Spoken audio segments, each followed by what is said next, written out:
Indonesia membutuhkan spirit semangat ini. Kita boleh bertikai satu sama lain di dalam kompetisi yang sedang berlanjut. Tapi ketika kompetisi selesai, kita harus menghargai. Kita semuanya harusnya ibarat menutup buku lama dan membuka lembaran buku baru.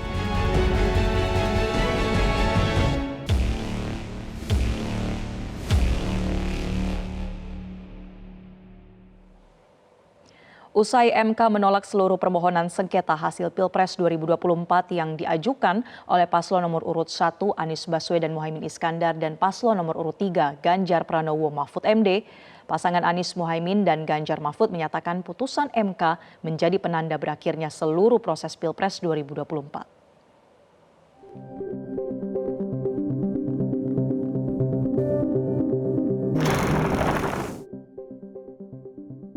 Mahkamah Konstitusi secara bulat menolak gugatan perselisihan hasil pemilihan umum atau PHPU sengketa Pilpres 2024 pada Senin kemarin. Dalam putusannya, MK menolak permohonan paslon nomor urut 1 Anies Muhaimin dan permohonan paslon nomor urut 3 Ganjar Mahfud. Salah satu dalil permohonan yang ditolak adalah tudingan keterlibatan sejumlah menteri dan pejabat negara dalam memenangkan paslon nomor urut 2 Prabowo Gibran. MK juga menyatakan tak ada bukti bentuk cawe-cawe Presiden Jokowi yang didalilkan tim hukum Anies Muhaimin dengan perolehan suara Prabowo Gibran. Dalam eksepsi, menolak eksepsi termohon dan pihak terkait untuk seluruhnya. Dalam pokok permohonan, menolak permohonan pemohon untuk seluruhnya. 3 dari 8 hakim konstitusi menyatakan dissenting opinion atau pendapat berbeda dari putusan yang menolak gugatan tersebut. Mereka ialah Saldi Isra, Eni Nurbaningsi, dan Arif Hidayat. Salah satunya dalam pendapatnya Hakim Konstitusi Saldi Isra menyoroti asas jujur dan adil dalam pelaksanaan Pilpres 2024. Menurutnya Pilpres 2024 bisa saja sudah sesuai dengan mekanisme dan prosedur yang ada. Namun belum tentu menjamin Pilpres berjalan secara jujur. Saldi menyinggung presiden di era Orde Baru. Sementara itu, Hakim Konstitusi Eni Nurbaningsi menilai dalil permohonan beralasan menurut hukum untuk sebagian. Eni meyakini telah terjadi ketidaknetralan pejabat yang sebagian erat kaitan dengan pemberian bansos yang terjadi di beberapa daerah. Asas pemilu jujur dan adil dalam Undang-Undang Dasar 1945 tersebut tidak akan pernah hadir. Sebab pemilu pada masa Orde Baru pun berjalan memenuhi segala prosedur yang ada, yang dilaksanakan memenuhi standar mekanisme yang ditentukan dalam Undang-Undang Pemilu ketika itu. Namun secara empirik, pemilu Orde Baru tetap dinilai curang karena secara substansial pelaksanaan pemilunya berjalan dengan tidak fair, baik karena faktor pemihakan pemerintah pada salah satu kontestan pemilu maupun karena faktor praktek penyelenggaraan pemilu yang tidak memberi ruang kontestasi yang adil bagi semua kontestan pemilu. Menimbang bahwa berdasarkan seluruh uraian pertimbangan hukum di atas, dalil pemohon beralasan menurut hukum untuk sebagian tidak sebagaimana yang dimohonkan pemohon dalam petitumnya. Oleh karena diyakini telah terjadi ketidaknetralan pejabat yang sebagian berkelindan dengan pemberian bansos yang terjadi pada beberapa daerah yang telah dipertimbangkan di atas, maka untuk menjamin terselenggaranya pemilu yang jujur dan adil sebagaimana dijamin oleh Undang-Undang Dasar 1945, seharusnya Mahkamah memerintahkan untuk dilakukan pemungutan suara ulang untuk beberapa daerah tersebut di atas. Usai putusan MK, Capres nomor urut 3 Ganjar Pranowo menyatakan menerima putusan tersebut dan menilai tidak perlu ada lagi yang harus diperdebatkan. Ganjar pun memberikan selamat kepada Prabowo Gibran dan berharap Prabowo Gibran dapat menyelesaikan beragam pekerjaan rumah yang ada di Indonesia. Saya menghormati keputusan para hakim. Menurut saya luar biasa lah, dari awal berproses dan pada akhirnya mereka menentukan sikap masing-masing. Ya. Pada akhirnya paslon 3 bisa menerima putusan ini? Harus diterima karena tidak ada upaya hukum lain. Makanya ini final and binding. Paslon nomor urut 1 Anies Baswedan dan Muhaimin Iskandar turut menyampaikan selamat kepada Capres dan Cawapres terpilih Prabowo Gibran. Anies dan Gusmin mengatakan putusan MK adalah menjadi penanda berakhirnya seluruh proses Pilpres 2024. Oleh karena itu, Pada hari ini kami menyatakan bahwa bagi kami proses Pilpres 2024 telah terlewati seluruh fasenya. Kami sampaikan kepada Pak Prabowo dan Pak Gibran, selamat menjalankan amanat konstitusi, selamat bekerja menunaikan harapan rakyat yang kini diembankan di atas pundak bapak-bapak berdua. Komisi Pemilihan Umum memastikan segera menindaklanjuti putusan MK dengan menetapkan pasangan presiden dan wakil presiden terpilih pada Rabu 24 April mendatang. Tim Liputan, Metro TV. Pasca putusan MK, pro kontra pun melingkupi publik menanggapi putusan tersebut. Ajakan kembali untuk menjalin persatuan pasca pemilu pun mengemuka. Kondisi politik dalam negeri yang stabil dibutuhkan di tengah stabilitas geopolitik saat ini yang tengah tidak pasti. Lalu seberapa mungkin ajakan tersebut akan terwujud? Kita akan membahasnya bersama dengan dua narasumber. Ada pemikir kebinekaan dan cendekiawan Islam, Pak Sukidi. Selamat pagi, Pak Sukidi. Selamat pagi, Mbak Masal. Selamat pagi, terima kasih Pak. Dan ada founder Drone Emprit, Mas Ismail Fahmi. Halo Mas Fahmi. Halo Mbak Marsyam, halo Mas Sukidi. Baik, saya ke Pak Sukidi terlebih dahulu. Pak Sukidi, ini semua pihak yang berkontestasi sudah menerima hasil putusan MK, bahkan sudah memberikan selamat bertugas untuk Prabowo Gibran. Nah, bagaimana Anda melihat respon dari para elit ini yang sudah menunjukkan sikap menerima dan berbesar hati? Ini menandakan satu sikap kenegarawanan yang telah ditunjukkan oleh Mas Ganjar, Pak Mahfud, Mas Anies, Mas Muhaimin. Saya kira sikap kenegarawanan itu yang layak kita apresiasi karena mereka berjiwa lapang dan terbuka dan menerima keputusan MK sebagai bagian dari komitmen pada demokrasi itu sendiri. Itu pertama. Yang kedua, sikap yang positif di antara mereka juga memberikan satu semangat kepada kita bahwa ketaatan pada hukum itu adalah ciri dari masyarakat yang beradab. Karena itu ketaatan mereka pada keputusan MK, saya kira memberikan teladan kepada kita untuk menghormati keputusan hukum yang menjadi pegangan kita bersama dalam kehidupan berbangsa dan bernegara. Yang ketiga adalah penghormatan juga layak kita berikan kepada 3 hakim konstitusi yang memberikan dissenting opinion. Karena itu kepada mereka yang tetap bersuara kritis, tetap untuk menyuarakan keadilan dan kebenaran yang hakiki, layak kita hormati dan kita dukung sepenuhnya.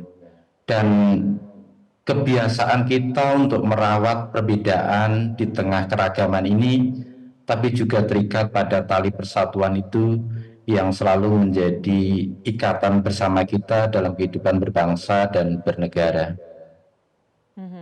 Nah, Pak Sukidi, kami ingin memperdalam soal dissenting opinion dari 3 hakim, Pak Saldi Isra, Bu Eni, dan Pak Arief Hidayat. Nah, apakah dengan adanya dissenting opinion ini yang sebenarnya kalau kita lihat mengabulkan sebagian dari permohonan, apakah ini jadi kesempatan atau masih membuka peluang ada terus nih pro kontra di tengah publik?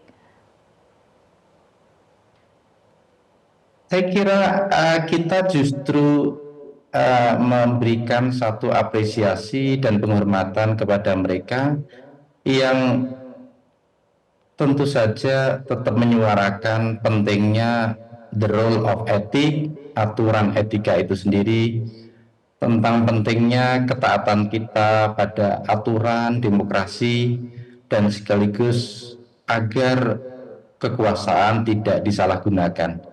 Jadi pro kontra itu menandai bahwa inilah sebenarnya bagian dari perbedaan pendapat yang kita rawat dalam masyarakat itu sendiri.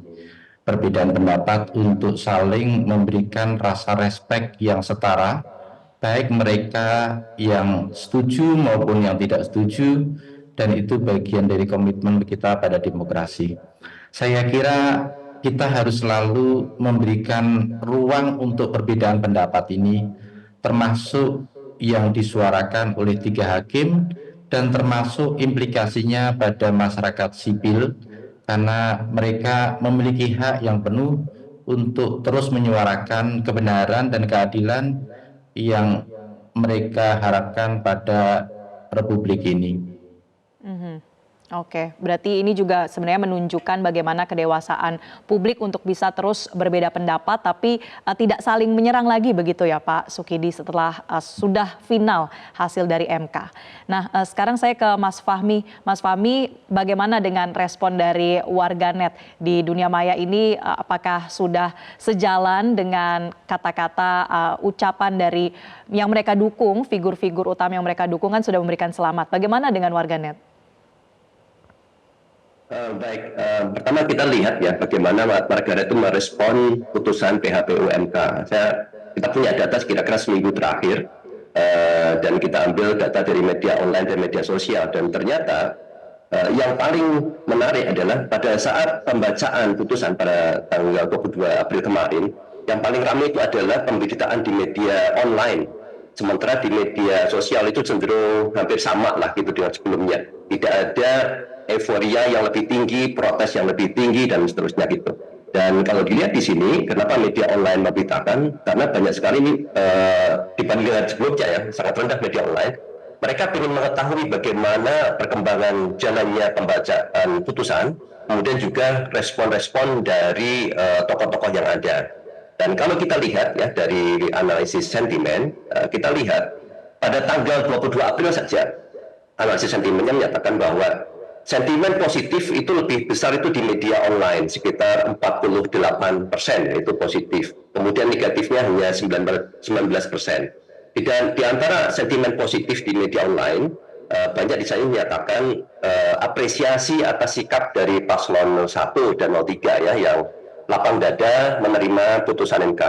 Dan seperti yang disampaikan oleh Mas Sukidi tadi juga, apresiasi adanya dissenting opinion dari 3 hakim MK, itu juga banyak diberitakan di media online. Nah kemudian kalau dilihat di media sosial, masih banyak netizen pada hari kemarin itu menyatakan sentimen negatif 41%, sementara positifnya 36%. Nah di antara mereka yang positif itu berharap putusan MK ini bisa memberikan keadilan ke depannya, hati nurani menyelamatkan bangsa dan demokrasi Indonesia, dan adanya apresiasi juga ya terhadap MK karena mempertimbangkan amicus curiae, ini mungkin yang pertama kali. Kemudian juga adanya apresiasi atas Amin dan Ganjar Mahfud ya yang menerima dan menghormati putusan MK. Nah, mereka yang bersentimen negatif itu melihat adanya putusan MK ini merupakan tanda kematian demokrasi dan keadilan di Indonesia, dan putusan MK dianggap menghancurkan semangat reformasi.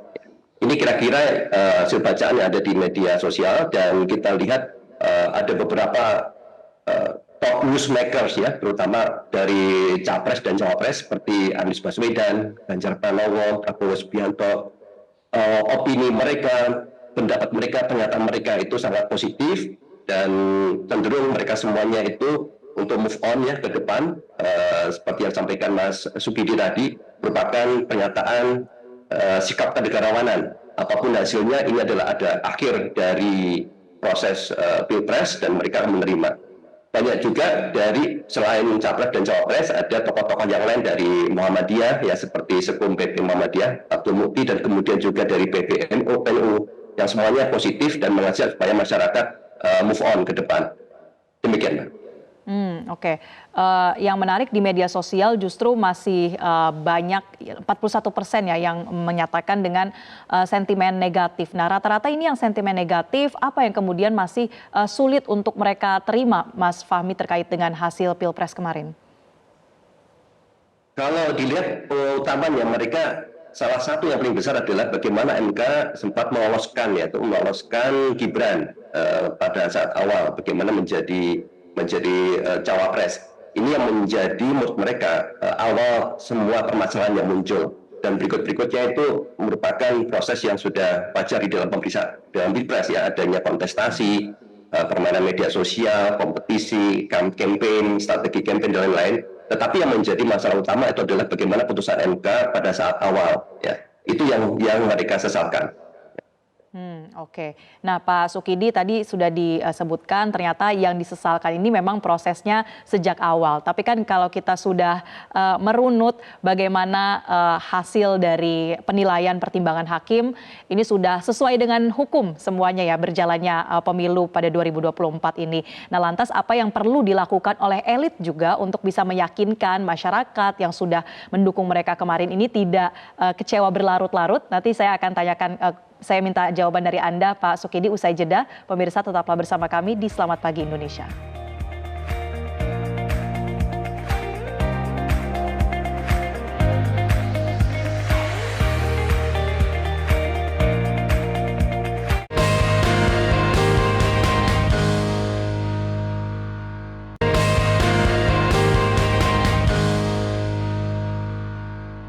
Didukung oleh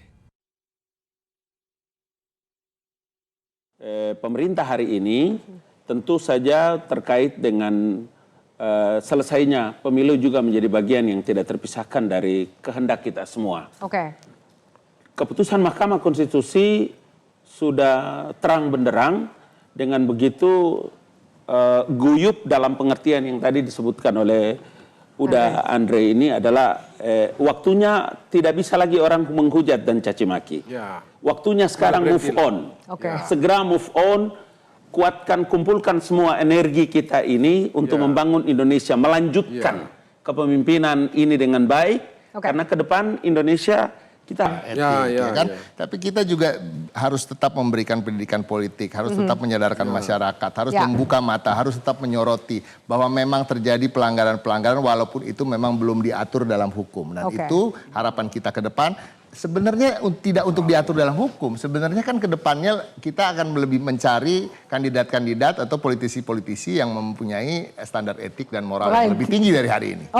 Baik. Ini memberikan pelajaran berharga bagi kita bahwa memang banyak hal-hal yang di luar dari dugaan kita. Mulai dari bagaimana cawe-cawenya presiden, kemudian politisasi bansos dan sebagainya, yang kemudian terbelahnya hakim MK dengan ada dissenting opinion. Menurut saya PR ke depan kita luar biasa. Jadi bersatunya kita, guyubnya kita adalah harus menguatkan bagaimana rakyat yang harus diuntungkan. Jangan sampai guyubnya kita, bersatunya kita yang diabaikan adalah kepentingan rakyat. Jadi jangan sampai keputusan elit, komprominya elit yang dirugikan adalah rakyat. Penting itu negara guyup. Silaturahim harus dijaga, komunikasi harus dijaga. Urusan bergabung atau tidak tentu tergantung independensi keputusan masing-masing internal partai. Misal PDI Perjuangan, Bang Ciko. Ya, komunikasi kami dengan PDI Perjuangan berjalan dengan baik. Selama pemilu ini, ya yang kita bertempur di lapangan, Gerindra dan PDIP, kerjasama di parlemen antara Gerindra dan PDIP berjalan sangat baik dan harmonis. Ya, pertemuan-pertemuan antara petinggi Gerindra dan PDI Perjuangan itu berjalan. Pimpinan fraksi, lalu saya di komisi berjalan dengan baik dengan PDI Perjuangan. Meskipun PDI mendukung Mas Ganjar, kami mendukung Pak Prabowo.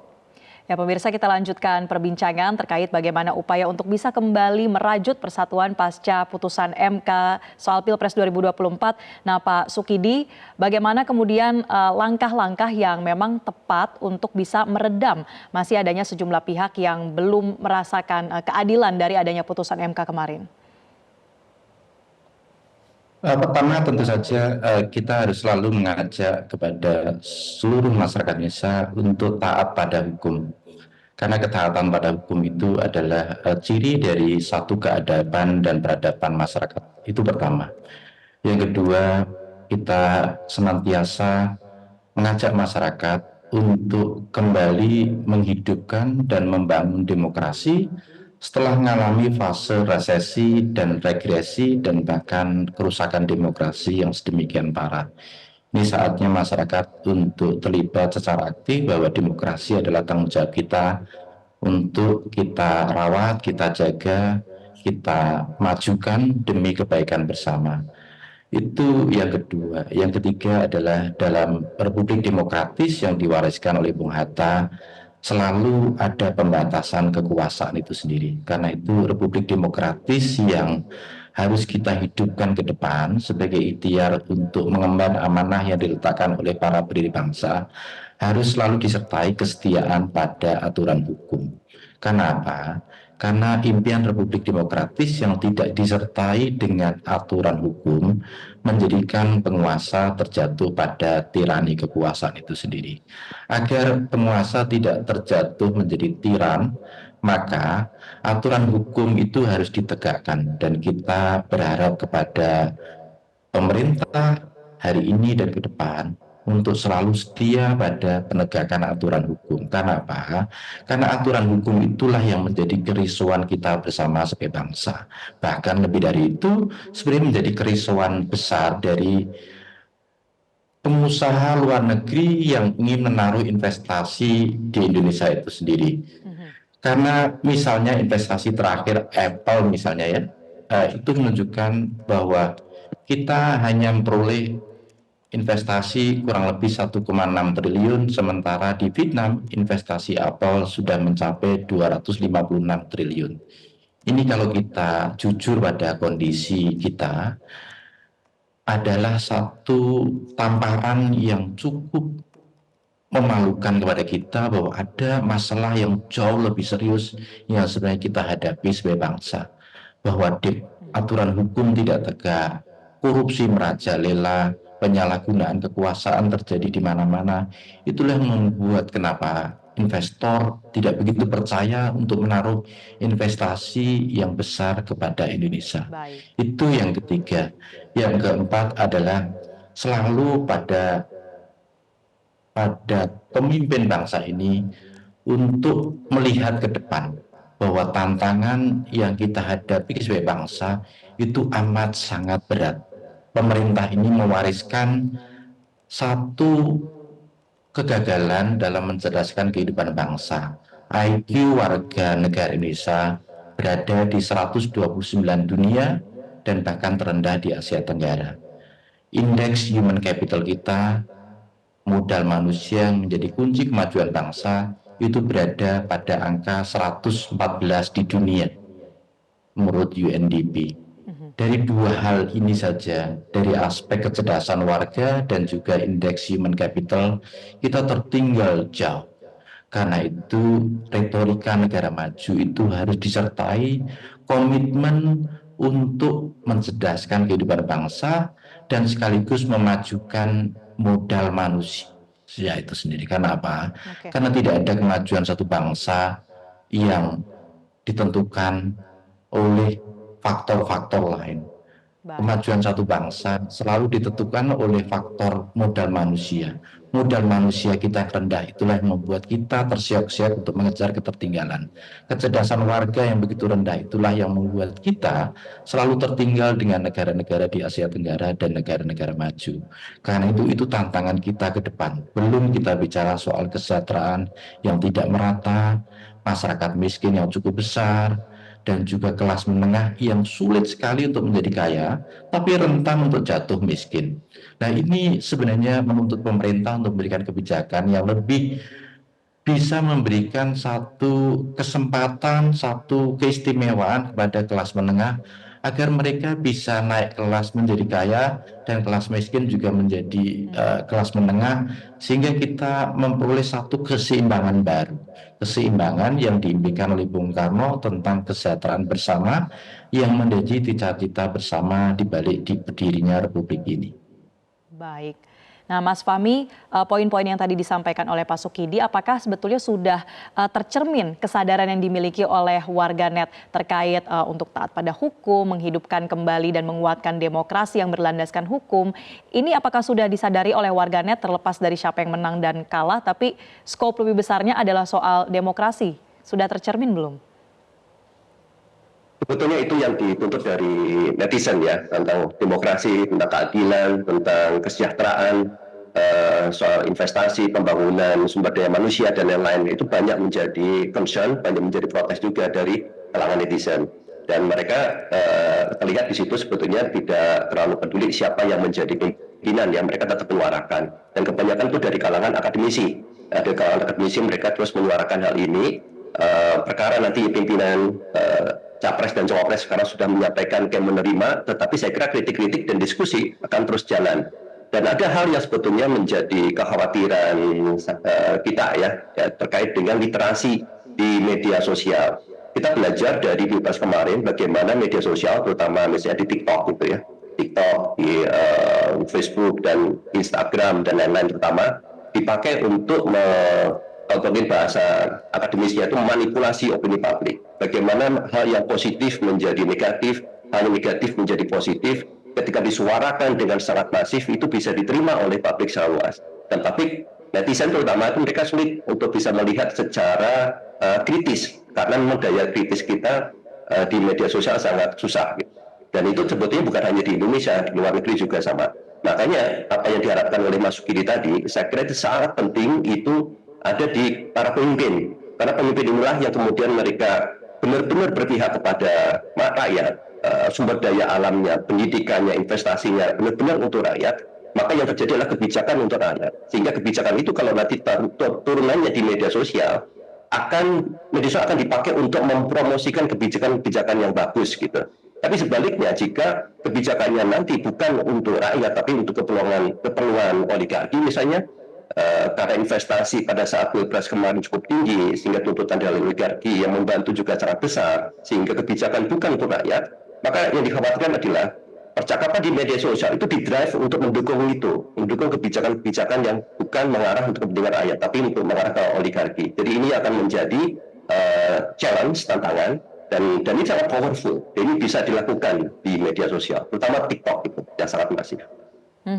Baik, nah usai jeda kami akan membahas terkait dengan seberapa penting sebetulnya stabilitas politik dalam negeri ini diperlukan, apalagi untuk menghadapi situasi geopolitik yang saat ini juga terus berkembang. Nah, kami akan bahas pemirsa usai jeda, tetaplah bersama kami di Selamat Pagi Indonesia.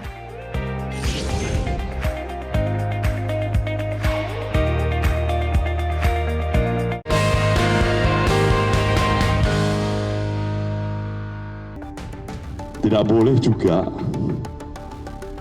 harus merasa dikecilkan karena ada satu keputusan yang tidak sesuai dengan harapan kita. Ini konsekuensi dari demokrasi ini. Negara memiliki seluruh model dan sistem yang telah kita kesepakati bersama. Sebagai negara hukum, ini adalah merupakan urusan peradilan yang tertinggi. Maka wajar bagi kita semuanya harusnya ibarat menutup buku lama dan membuka lembaran buku baru. Beberapa hal yang bisa saya tarik kesimpulan atau underline dari keputusan itu adalah pertama, kami menyayangkan bahwa putusan MK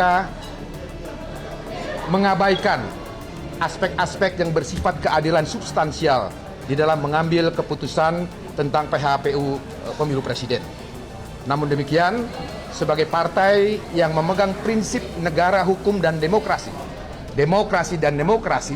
di mana konstitusi memberikan wewenang kepada Mahkamah Konstitusi yang putusannya bersifat final and binding, pertama dan mengikat, maka sebagai konsekuensi PDI Perjuangan menjunjung tinggi prinsip negara hukum dan demokrasi itu, PDI Perjuangan menerima putusan Mahkamah Konstitusi itu dengan catatan. Kami menghormati semua ikhtiar dan upaya yang diberikan atau yang dilakukan oleh pasangan 01 dan 03 untuk menempuh jalan keadilan, dan kami semua menjunjung tinggi atas hak konstitusi tersebut. Akan tetapi, ketika keputusan Mahkamah Konstitusi sudah dibacakan, sebagai akhir dari keputusan tersebut, kami mohon keputusan Mahkamah Konstitusi itu untuk dihormati dan dijunjung tinggi. Pemirsa, Anda kembali di Selamat Pagi Indonesia. Kami akan lanjutkan perbincangan. Pak Sukidi, tadi Anda sempat menyebutkan bahwa stabilitas politik dan hukum ini sangat penting ya untuk ekonomi, terutama bagaimana negara-negara lain, investor bisa melihat Indonesia. Kalau saat ini konteksnya kondisi geopolitik pun terus berkembang di berbagai belahan dunia. Nah, bagaimana harapan Anda terkait dengan stabilitas setelah adanya Pilpres ini? Pada tahun 1928, Bung Hatta dari Belanda menutup pledoi Indonesia Merdeka dengan ungkapan hanya ada satu tanah air yang disebut tanah airku, ia berkembang dengan usaha, dan usaha itu adalah usahaku. Karena itu, momen ini adalah momen terbaik untuk kita terpanggil mencintai tanah air, memajukan Indonesia dengan usaha, dengan amal bagi kebaikan bersama. Itu pertama. Amal jariah yang ingin kita berikan kepada tanah air tercinta adalah pertama dengan komitmen untuk menegakkan Republik Demokratis. Republik Demokratis yang dicita-citakan oleh Bung Hatta itu harus bersandarkan pada hukum dan juga pada mekanisme checks and balances yang kuat. Untuk itu, kekuasaan itu ke depan harus dibatasi dan harus dikontrol. Kekuasaan yang berjalan tanpa mekanisme checks and balance yang memadai dari lembaga yudikatif dan legislatif, maka kekuasaan eksekutif akan rentan terjatuh pada penyalahgunaan kekuasaan itu sendiri. Karena itu pesan kedua saya adalah selalu jaga keseimbangan antara kekuasaan di eksekutif dan juga yudikatif dan sekaligus legislatif, agar tiga cabang kekuasaan ini bisa bekerja secara profesional tanpa intervensi dari kekuasaan eksekutif. Itu kedua. Yang ketiga adalah stabilitas politik itu menjadi fondasi untuk pembangunan ekonomi itu sendiri. Baik. Bung Karno, Bung Hatta mengamanahkan bahwa demokrasi itu harus disertai dengan kesejahteraan bersama. Ini memberikan pesan kepada kita, para pemimpin republik, bahwa demokrasi yang sehat itu harus selalu berujung pada kesejahteraan rakyat. Karena apa? Karena kesejahteraan rakyat itu menjadi hukum tertinggi dalam kita bernegara. Kesejahteraan rakyat yang tidak terwujud itu menunjukkan kegagalan kita dalam mewujudkan amanah pendiri Republik Indonesia. Baik Pak Sukidi, jadi itu ya catatan-catatan Anda untuk menjaga stabilitas politik dalam negeri. Nah Mas Fahmi, singkat saja Mas, apa yang sebetulnya yang Anda rangkum terkait dengan harapan-harapan dari warganet terhadap pemerintahan ke depan? Ada harapan besar sebetulnya itu di Presiden terpilih dan Wapres terpilih ya, Prabowo dan Gibran. Bagaimana mereka kemudian setelah diberikan kepercayaan ini, apapun prosesnya, tapi keberpihakan kepada rakyat, keberpihakan kepada publik, kemudian juga yang sangat penting terkait dengan kebebasan berpendapat. Ya. Demokrasi itu sangat penting di sini adanya kebebasan berpendapat. Beberapa waktu yang sebelumnya dirasakan ketika akademisi bersuara itu banyak mendapatkan tekanan sehingga mereka banyak sekali nggak bisa bersuara. Mahasiswa juga sudah mulai jarang mereka menyampaikan pendapatnya. Jadi dirasakan ini ada kebebasan berpendapat yang mulai turun. Ya. Indeks demokrasi beberapa dinilai sebagai turun juga. Ini salah satu juga yang diharapkan ke depan terkait dengan media sosial dan netizen. Kebebasan berpendapat itu tetap dipertahankan, kemudian ditingkatkan terutama. Karena ini akan menjadi salah satu pilar untuk check and balance dari kebijakan pemerintah yang akan ke depan. Baik, terima kasih banyak Mas Ismail Fahmi, founder Drone Emprit, dan juga pemikir kebinekaan dan cendekiawan Islam, Pak Sukidi telah bergabung bersama kami di Selamat Pagi Indonesia. Kami akan kembali untuk Anda dengan informasi lainnya usai jeda Headline News pukul 9 waktu Indonesia Barat.